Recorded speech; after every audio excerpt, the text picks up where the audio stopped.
Be me. Super hyped to try VR for the first time. Get a new headset, ready to be immersed. See a boxing game. Always wanted to try boxing, but never got around to it. Download it, strap in, and start smashing opponents. First guy looks like a retired history teacher. Beat him into early retirement in seconds. Second guy is basically the guy from Breaking Bad, but with abs. No match for my lightning reflexes. Feeling cocky, decide to go online. Match up against some dude named Scrub Destroyer 69. He's built like a brick wall with fists to match. He jabs me, I yell and swing wildly. I accidentally punch my desk, sending my half-full monster can flying. He dodges and delivers an uppercut that sends me into the night table, effectively destroying it. I recover and stand up, activate my special move, the windmill. Flailing arms destroy my opponent in half my room. Girlfriend walks in to check what's happening. She steps in at the exact moment I go for my ultimate finisher.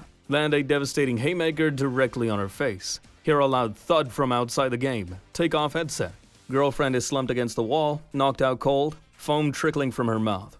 Double kill. .mp4. Chuckle to myself. Try to revive her while explaining it's just a game. She wakes up, stares at me, and refuses to speak. I tell her she should have had better defense if she was going to enter my room mid-fight. Now she's mad, and I'm banned from using the headset when she's home.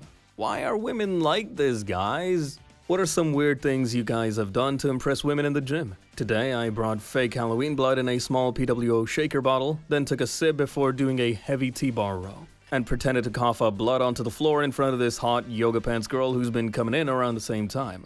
WTF, OP, she thinks you have AIDS! So in my head, I thought she would show concern and try to walk to me, to see if I was okay, but she looked visibly disturbed and got up from doing her single leg lunges and left the gym. This guy, who was a lot bigger than me, was doing deadlifts in the cage next to me and came over and asked if I needed an ambulance. I told him no, I was okay, and that I had eaten spicy chicken wings before the gym, and they must have upset my stomach. I ended up leaving and sitting in my car afterwards, kind of sad that the girl didn't talk to me. Be me. 7. Forced to do karate. Slack off every time. Dad yells at me. Asks me if I want to join clown school. I said yes. Gets even angrier. My face when I don't get to join clown school. Be me. Surgeon. 35-hour operation. Do it perfectly with no mistakes. Everyone thanks God. Regular mission with randos. Nobody talks. Communication only occurs via laser pointer or very few words on text chat.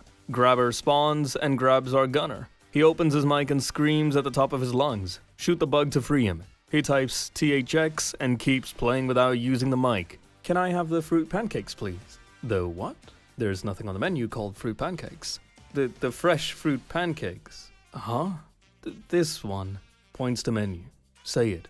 What? Say it. I'd like, Rudy Tooty. Say it like you mean it. Starting to cry.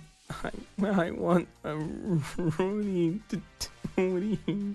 Fresh and fruity. Why do dining establishments like to humiliate their customers like this? Be me at 16. The year is 2005. Walking home from football practice in the cold rain. It's going to be my last practice as I told coach I'm done. Mental health was down the drain. On the way home, my brother drives by and sees me walking. Picks me up. We go over to Best Buy since he was looking to get a nice TV. They have GameCubes for cheap. I pick one up and a copy of Zelda Wind Waker. Brother takes me home and we trade off playing. Parents aren't home and he stays the night. The next morning he leaves for work. I don't have school so I play more. He comes back over and over the course of a few days we finish the game. I love every moment of it. He asks me how I'm doing and is legitimately the only person in my life who gives a shit about me. A week after we finish Wind Waker, he gets in a plane crash. I hear the news and can't talk for a whole month. Time passes and I heal. I haven't had the time for video games, but there's a new Zelda that just came out, so I go pick it up at Walmart. I plug in my GameCube, take out the Wind Waker disc, and open its case to put it back. I notice a piece of paper in the case. I'm sorry I'm not around as much anymore, but if you need anything, I'm always here, bro. I take a deep breath and let out a frickin' ton of emotion. Put in Twilight Princess and play all night. It's been years. I miss him every day.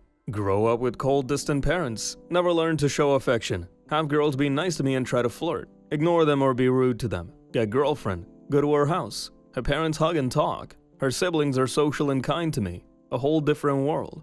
Something I never had growing up. Well, the world is bigger than you think, eh? Be me. Forever alone.jpg. 23, never been kissed. Spend my days browsing /v and playing vidjam. Decide to try the real world thing. Download Tinder, use a photo where I'm actually smiling, somehow get a match. She's cute, into nerdy stuff, just like me. We start talking, actually have good conversations. My face when I might actually get a girlfriend. We go on a few dates, things are going great. She actually laughs at my terrible jokes. Get to the defining the relationship talk. She says yes to being my girlfriend. Feels good, man.jpg. Finally, I'm not a virgin wizard anymore. Things are great for a few months. We binge watch anime, play board games, the whole works. Suddenly, she starts acting distant, barely answers my texts, make excuses not to hang out. Eventually, she texts me, we need to talk. Oh god, no.gif. She breaks up with me. Says she feels like we're not compatible anymore. Classic. Back to forever alone.jpg. That face when I tasted the forbidden fruit and got kicked back to the garden. At least I have my vidya. Back to /v I go. Life is pain. Be me. 28. Dating girlfriend for 2 years. Girlfriend's 22-year-old sister, Emma, super sweet but kinda shy. Always thought she was just being polite around me. One day, she's helping girlfriend bake cookies. I'm hanging out in the kitchen. Emma starts stumbling over her words when I ask her how her studies are going. Girlfriend laughs, says, "You're so awkward around him. It's cute." Emma turns bright red, tries to laugh it off. Didn't think much of it. Just figured she's shy in general. Emma starts acting a little different when I'm around. Brings me snacks when I visit, compliments random things I do. Girlfriend teases her sometimes. Calls her teacher's pet for me. Emma always looks flustered. Says it's nothing. Few weeks later, girlfriend asks me to pick Emma up from her art class. Emma's quiet at first, but then starts talking about her new project. She lights up describing it. Clearly passionate and talented. Tell her it's really cool how creative she is. Emma blushes and says, "Thanks, that means a lot coming from you." Realize she might have a small crush. Decide not to make a big deal. Fast forward to a family dinner. Girlfriend's parents invite me over. Emma's dressed up, looks genuinely happy when I show up. She's more talkative than usual but still sneaks glances at me. Girlfriend teases her again. Says she's acting like it's her prom night. Emma rolls her eyes but blushes like crazy. Next day, girlfriend casually mentions Emma might have a tiny crush on me. Laugh it off, but girlfriend says, "It's harmless. She just looks up to you." Can't stop thinking about it. Decide I need to say something. Don't want her feeling awkward or hurt, so I wait for the right moment. Find Emma painting in her room one afternoon. Knock and ask if we can talk. She looks nervous. Tell her I think she's amazing and respect her feelings, but I love her sister. Emma looks embarrassed, but smiles, says, "I know, I just think you're a really great person." Reassure her she's awesome too, and deserves someone special. Things feel weird for a while, but then Emma starts opening up more. I compliment her art and encourage her to share it with others. She just smiles at me, "Thanks." Fast forward 6 months. She introduces her to her new boyfriend, a guy from her art class. Girlfriend laughs, says, "Guess she's finally over you." Emma smiles and says, "I found someone who's crazy about me." Proud of how everything turned out. Emma's happy, girlfriend and I are closer than ever, and her family's amazing. Be me. Married and very in love. Be last night. Wife says she's going to her family's house for dinner. Enjoying my time home alone when her younger sister, around 20-year-old, calls in a panic. Says they were driving out to get ice cream with her mom and they got into a car accident. Says my wife isn't breathing. Obviously immediately drop my shit and ask where they are. Sister-in-law tells me where and I sprint to the car. As I'm driving, her mom texts me the address of the hospital and says to meet them there. I'm going 50 over and can barely see because I'm freaking out so much. Sister-in-law calls me again crying and tells me that it really doesn't look good. Asks me why I'm not there yet. I've never felt more helpless in my entire life. Get to the hospital after what feels like 100 years. All 3 of them are in the parking lot. Literally sprint towards them and start looking over my wife. She's fine. They're all fine. Sister says it was a prank. A freaking prank. Relief turns into anger and I start yelling at them at the top of my lungs. Never yelled like that in my entire life. By the end of it, my wife is crying for real and her family tells her to just come home with them. Sit in the parking lot until like 4 a.m. just shaking. When I come home, my wife is there and she's apologizing profusely. I feel hollow AF. Don't respond. Can't respond. Call out of work this morning and just spend the morning sitting on my porch. I thought this woman, who I would kill for, was dead or dying, and there was nothing I could do. I don't know how to even begin processing this. I'm sure it's just the recency of it all, but I fully feel like a different person. Like my wife did die last night, and I had a psychotic break or something. Be me. Be 19. Make friends with this hot girl through amateur acting. Become better friends and hang out. She breaks up with her boyfriend, invites me over for a sleepover. Her family are away, just us. We watch a movie and drink some wine. Nothing happens. She wants to go to her bedroom. Ask her where I'm sleeping. That's up to you, she says in a sexy voice. Okay. Couch looks comfy, I'll sleep here, good night. She seems mad. Kicks me out in the morning and stops talking to me. Takes me a few months to figure out she wanted to touch my ding-dong. Fuck. Narrator here. There's no way guys are actually this tense, right? Please tell me this is just a story and it didn't actually happen to someone, please? It took humanity until the mid-19th century to figure out that washing your hands prevents you from getting sick. What the frick? Be me. 23-year-old man. I have a bachelor's degree. I can't get a job despite applying to anything I can find. Could only get jobs working at FedEx, Cheesecake Factory, and Sbarro. Still living with my parents. Parents keep asking me when I'll get a job. Dad thinks I need to attend graduate school and get a master's degree. I'd still be jobless with a master's degree and $100,000 in student loan debt. They think I'm not trying hard enough. Reality is, I don't know what to do anymore. Feel jaded. Waste my days touching myself and watching TV. At least I didn't have to take out any loans. At this point, I'm genuinely considering a trade school. Maybe become a mechanic. What the hell is the point of any of this? At this point, I just want to give up and reject society and become a frickin' bum. Everything feels like a joke to me now, and I hate it. Be me. 30. Stuck in the most soul-sucking office job imaginable. IT, basically have access to everything. Work for Steve, the walking disaster of a boss who thinks he's a motivational speaker because he's read a few business books. Steve's favorite catchphrase is work harder, not smarter, and he says it while wearing a suit that clearly doesn't fit him. One day, Steve pulls me into his office and hits me with the classic, "You're gonna have to work more overtime. Unpaid, of course, or you're gonna get fired." Laughs so loud that the receptionist starts looking at me like I've lost it. This is the last straw. I've been planning to quit for weeks now anyway, so what the hell? Time to make his life a living nightmare. Tell him, "Sure thing, Steve, I'll get right on it." Next day, show up in my worst outfit, a neon green jumpsuit, socks with sandals and sunglasses inside. Everyone's staring at me, but I just sit at my desk like it's a normal day. Start printing out random pictures of puppies and cats just to fill the entire printer queue.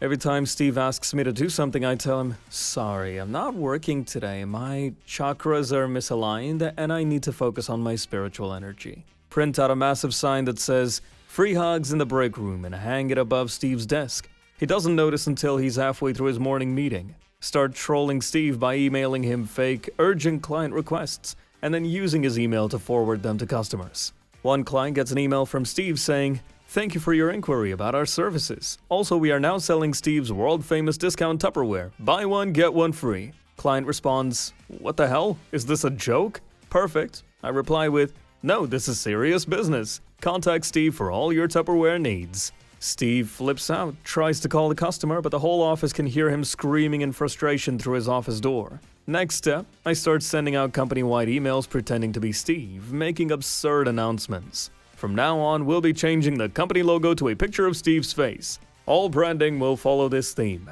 Please remember to address all emails in all caps. Steve believes it promotes urgency.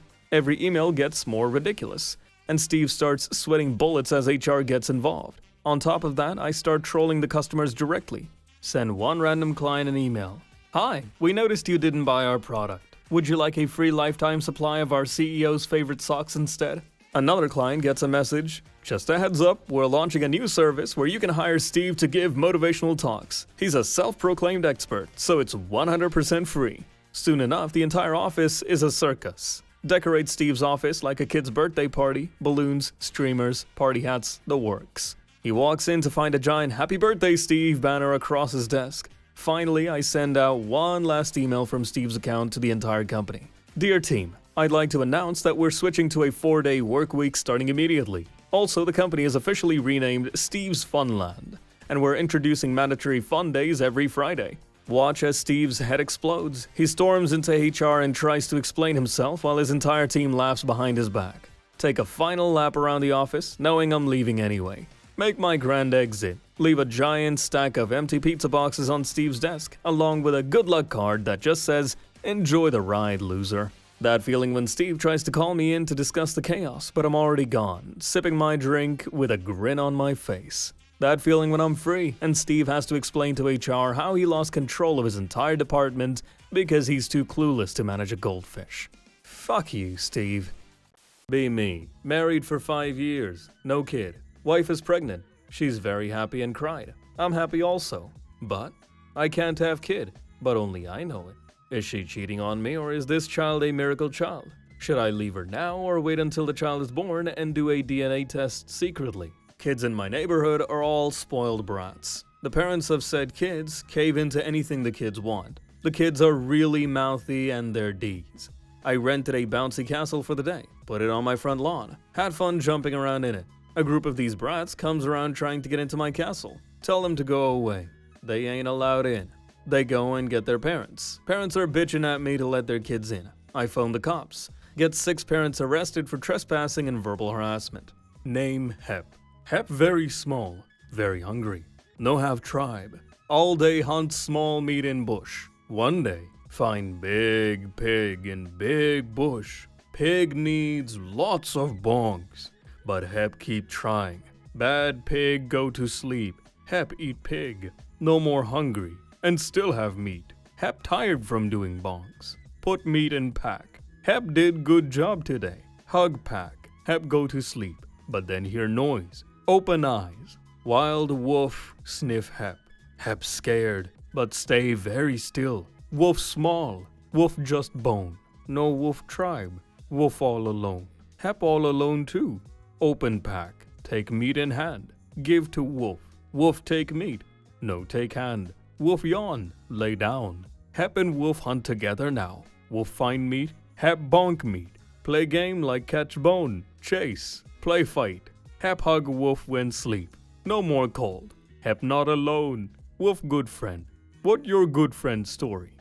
How do people have casual sex? Invited to drinks with coworker. She is a 40-year-old Asian MILF. Get drinks and have a good time. We F. Post-nut clarity hits and realize what I'm doing. Bros, how do people have casual sex? It feels so wrong. I didn't even really enjoy it and I'm filled with regret. Definitely going back to voluntary celibacy and wait for the girl I want to marry. Pickerel is how I feel. Wake up. Talk myself up before I leave for work. Complete stone face. No emotion for the whole workday. Occasionally hear coworkers refer to me as robotic or things like that. Come home, cry into my stuffed rabbit, repeat. Once or twice a year break down and quietly weep in my office. Be me. Work at an office. Very antisocial and vocal about it so no one bothers me. Unfortunately all the offices are doorless. Out of 145 offices in my floor, a beehive formed outside my window. It became a gathering point for coworkers to watch the bees and talking to me about them. 2 weeks later, the hive made a separate extension and now technically I have 2 hives on my window. Coworkers now come daily to check if they're going to merge. Sorry for bothering you, Anon. Here, some coffee for your troubles. And the others are doing the same, bringing treats on my table.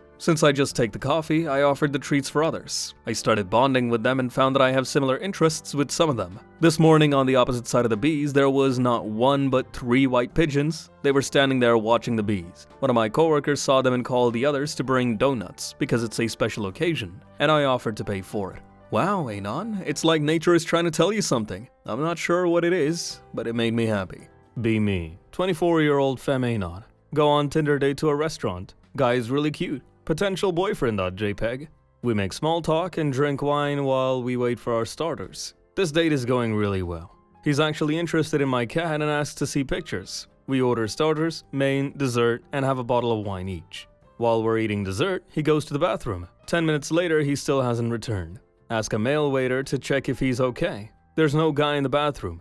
The bill is for £73 and 40 pence. I only have £48 on my card. I'm now barred from my favorite restaurant. My face win. Look up a YouTuber you used to like. They now make shitty slop content to get views. Look up more YouTubers you used to like. Only uploads every 18 months now. Last upload 5 years ago. Only does shitty low-effort live streams now. Only makes drama content now, etc. Why does everything have to worse with time? Running a game in Civil War Fantasy America. Catholic priest gives them a scroll of resurrection after they saved him from skeleton banditos.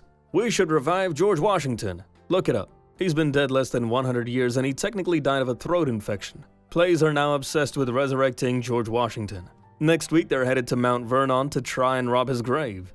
I know I brought this on myself, but what do I do? They find the grave empty. The Lich Washington faked his death.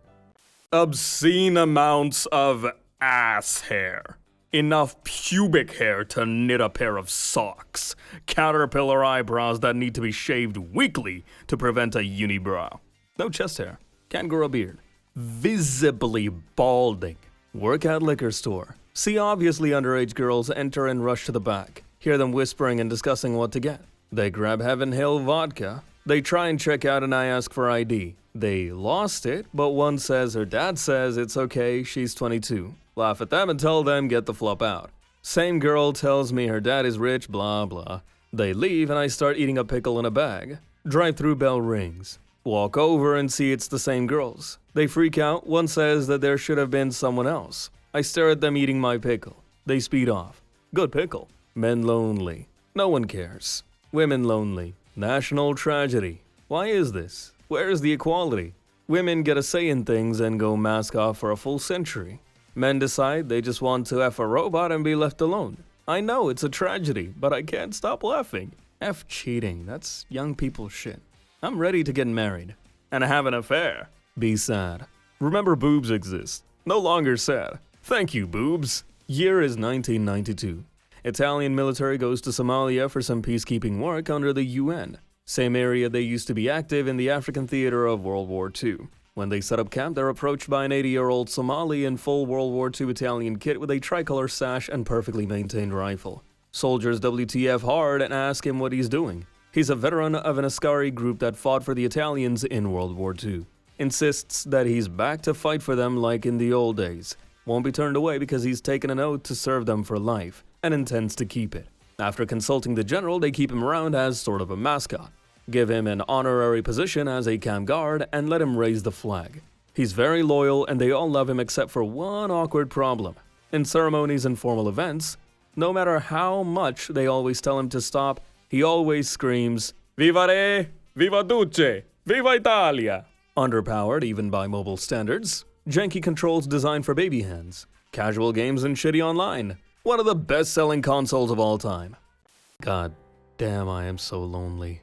Be me, just turned 35. Parents died in my mid-20s. Constant poverty. Actually have long-term girlfriend. Haven't as much as held hands in 2 years. Feeling older than ever. Less connected to anyone than ever. Try to play a game online for the first time since Halo 2 in freshman year of high school. Nobody even uses a microphone anymore. Total silence everywhere. Can't find meaning in anything. Exercise and diet. Life doesn't get better. Learn instruments and make music. Nobody listens. Desperately want to just connect with a human being. 0 players online anywhere.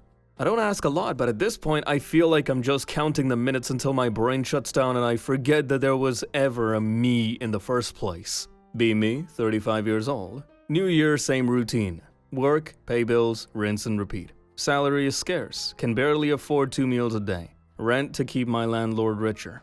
Gas to fuel my car so I can drive to work the next morning. No wife, no children, no friends, no goals. Isn't there anything more in life?